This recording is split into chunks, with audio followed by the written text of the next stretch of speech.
The announcement of plans to commence formal engagements with the International Monetary Fund (IMF) for the Bretton Woods institution to provide balance of payment support as part of a broader effort to quicken Ghana's build back in the face of challenges induced by the COVID-19 pandemic and recently the Russia-Ukraine crisis has been met with stiff opposition in some quarters, especially from organizations like the Trade Union Congress (TUC), which fears the Ghanaian worker will be worse off as a result of any program. Some have expressed concern over the possible scrapping of some key government policies to help check government expenditure. In an interview with City Business News on the subject, former Finance Minister Seth Terkper urged government to candidly assess some of its key programs. Sources.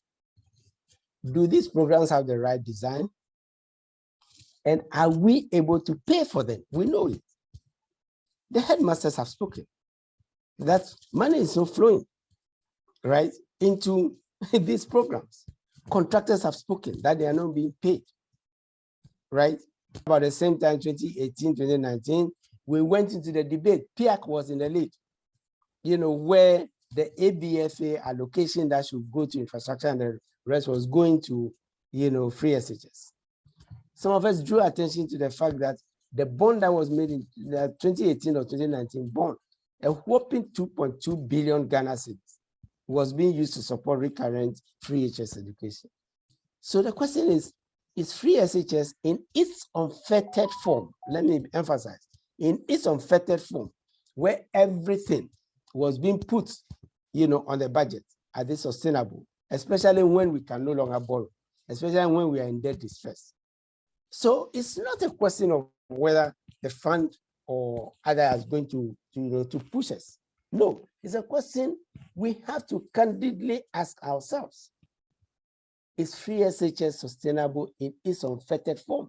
Mr. Terkper meanwhile called for programs like the free SHS to be redesigned.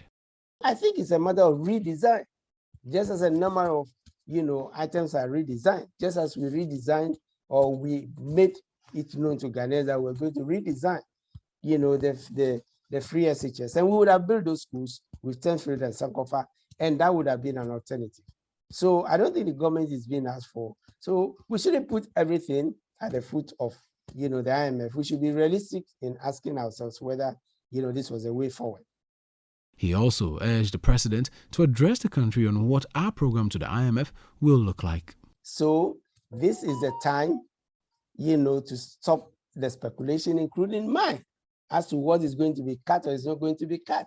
This is the time, as President Mahama said yesterday, for somebody to address the nation and tell us, just as the Minister for Information's statement said, that some discussions have been going on, with the fund, for us to know, so that we can then, fall behind the government, right, and discuss the program, which is the alternative that I have been presenting.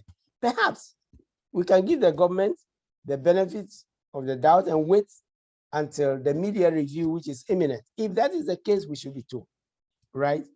Otherwise, just as I did in March of 20, when crude oil prices fell and we were revising many of these things, it didn't have to wait till the media review. I remember it was in March 2015 after, we had presented the budget and the reality dawned that I went to Parliament on behalf of Cabinet and the President to make a statement to Parliament, that we're trimming the expenditure, even before we had opportunity, to present a media review and the supplementary budget for that year to reduce the expenditure for 2015 and 2016.